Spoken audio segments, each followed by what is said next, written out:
Umeona hiyo ngoma? Hiyo ngoma inaitwa Church Ethan. Hiyo ni miongoni mwa ngoma ambazo zote ipita miaka 100 haiwezi kusaulika. Yaani kuna ngoma za karne ulimwengu mzima zinajulikana. Sasa hiyo ngoma bwana inaitwa Church Ethan. Ni ya zamani kidogo, kipindi hicho vitoto vya 2000 ndio vinatambaa 2000 na ngapi hivi ngoma imetoka.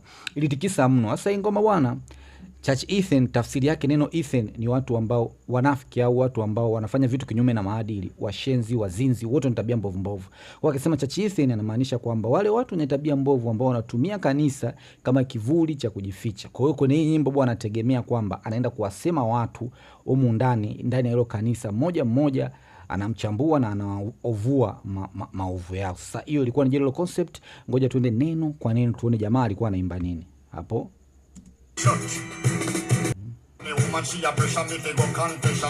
Lakini mpenzi wake, my woman she pressure me to do confession.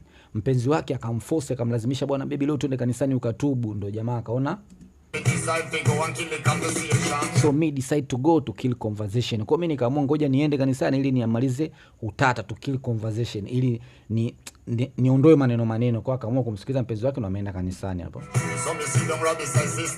Anasema so me sit beside Sister Pam. Kwa mimi ndo nikaamua nikakae. Wakati ameingia kanisani akakaa pembeni ya Sister Pam. Who tell me everything about congregation. Asa Sister Pam ni bonge la mbea.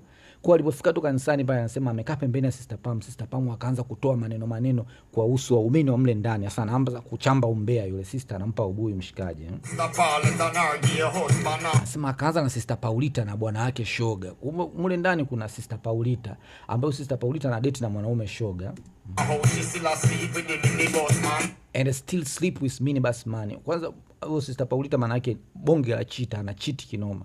Ana date na huyo gay shoga, lakini pia ana cheat na anatembea na minibus man dereva daladala ambaye naye yupo humo church. Unamuona hapo kwenye video. Afu kuna mwingine anaitwa Sister Gwen. Sasa Sister Gwen claim she's Christian. Anasema kwamba mimi ni mtu wa dini sana.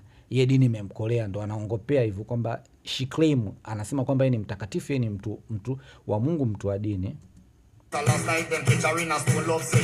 But last night, lakini jana usiku Dem Catcher walimkamata kwenye Stone Love Session. Stone Love Session ni kama zile party ambazo zinafanyika kule kwa wenzetu Jamaica, kama huko ilivyokuwa Baikoko vile, ama ile sijui labda wanahitaji zile, nimesahau jina kidogo, zinafanyika hapa Dizim ndo sana hapa da.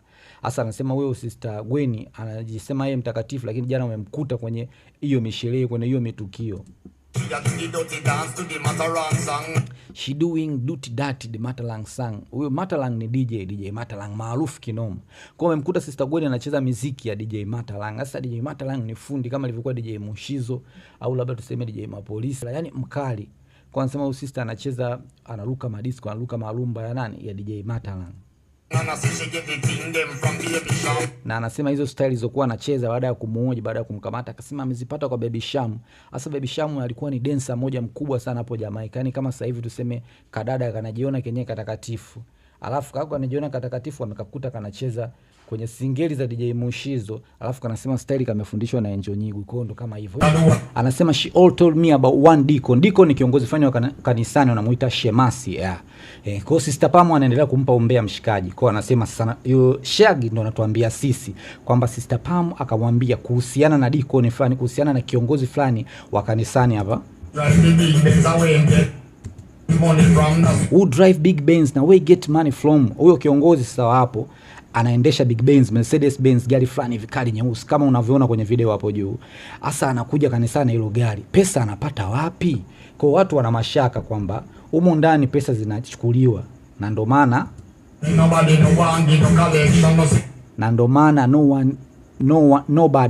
no one give collection. Hakuna mtu ambaye anataka kutoa sadaka. Kwa watu wana mashaka kutoa sadaka zao kwa sababu sadaka zao zinatumiwa ovyo ovyo na viongozi, na miongoni mwa hao viongozi ni huyu ambaye anaendesha hiyo Benz nyeusi, anaingia hapo church. Maana yake ni mwizi wa pesa za sadaka. Sio maneno yangu, ni wimbo jamani. Anapata wapi pesa? Hebu tusikie tena. But that's why nobody want to give collection. Ndio maana hakuna mtu ambaye anataka kutoa sadaka. Ndio maana watu wanakuwa wazito kutoa sadaka kwa sababu ya hiyo hali. Now you see the church roof leak. Kwa sababu kanisa linavuja, yani kanisa limetoboka juu, linavuja. Hasa baada ya kuziba bati, kiongozi ananunua gari. Hasa kwenye hiyo video ukiangalia ile bakuli ya sadaka inavyopita hapo, kuna matonya yanadondoka juu ya paa, kwamba kanisa linavuja. Lakini cha ajabu, kiongozi yeye ajali. Yeye ndo kwanza anatumia hizo pesa za sadaka kununua gari. Ndo anauliza sasa, mpaka kanisa linavuja, yeye anafanya kazi gani? Anasema every Sunday na competition. Kila Jumapili ni siku ya mashindano ya mavazi. Watu hawaendi kutubu huko, watu wanashindana mavazi. Sikia.